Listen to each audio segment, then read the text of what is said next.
उड़ीसा के पुरी में भगवान सूर्य को समर्पित ये है कोणार्क मंदिर। कोणार्क शब्द कोण और अर्क शब्दों से मिलकर बना है। कोण यानी कोना या किनारा और अर्क का अर्थ है सूर्य।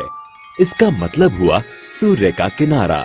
उड़ीसा राज्य में ये इकलौता ऐसा ऐतिहासिक स्मारक है जिसे 1984 में यूनेस्को वर्ल्ड हेरिटेज साइट में शामिल किया गया।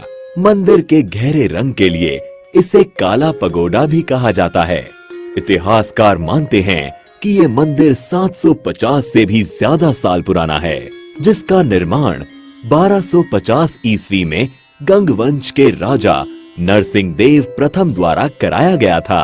अबुल फजल ने आईने अकबरी में लिखा है कि राजा नरसिंह देव ने 12 सालों के पूरे राजस्व को मंदिर के निर्माण में ही लगा दिया था। इस मंदिर को पूर्व दिशा की ओर ऐसे बनाया गया है कि सूरज की पहली किरण सीधे मंदिर के प्रवेश पर ही गिरती है। कलिंग शैली में निर्मित इस मंदिर की संरचना रथ के आकार की है। इस रथ में कुल 12 जोड़ी पहिए हैं। एक पहिए का डायामीटर लगभग 3 मीटर का है। ये पहिए मंदिर के मुख्य आकर्षण का केंद्र हैं, क्योंकि ये पहिए घड़ी की तरह समय बताने का काम करते हैं।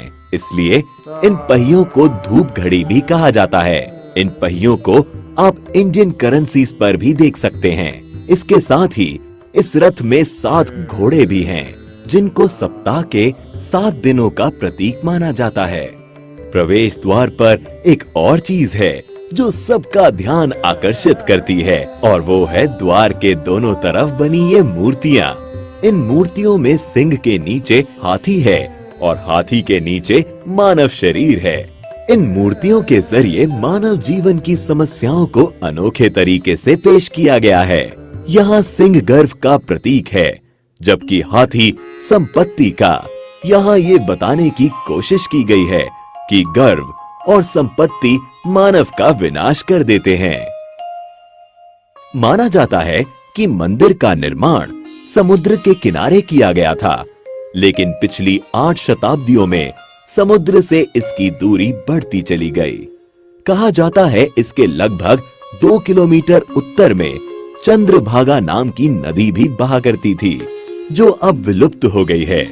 नदी के वहां होने को भी प्रमाणित किया जा चुका है। मंदिर से जुड़ी एक किंवदंती है कि इसके निर्माण में 1200 कुशल शिल्पियों ने 12 साल तक लगातार काम किया, लेकिन निर्माण कार्य को पूरा नहीं कर पाए।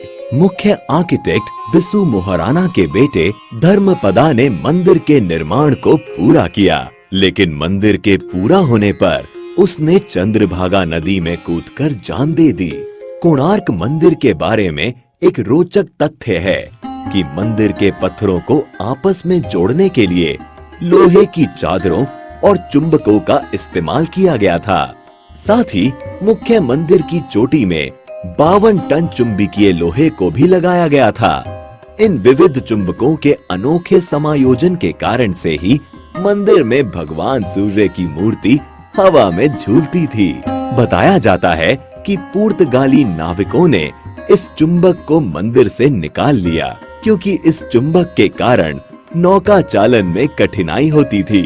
इस मंदिर के बारे में रविंद्रनाथ टैगोर ने कहा था, Here the language of stone surpasses the language of man। यहाँ आने के बाद ये कथन एकदम सही लगता है। इतिहास और जबरदस्त नक्काशी के शौकीन पर्यटकों के अलावा यहाँ उनके लिए भी बहुत कुछ है, जो यात्रा में कुछ खास और रोचक की तलाश करते हैं। साथ ही आप चाहें तो यहाँ होने वाले कोणार्क डांस फेस्टिवल का भी लुत्फ दिसंबर के महीने में आकर उठा सकते हैं। Incredible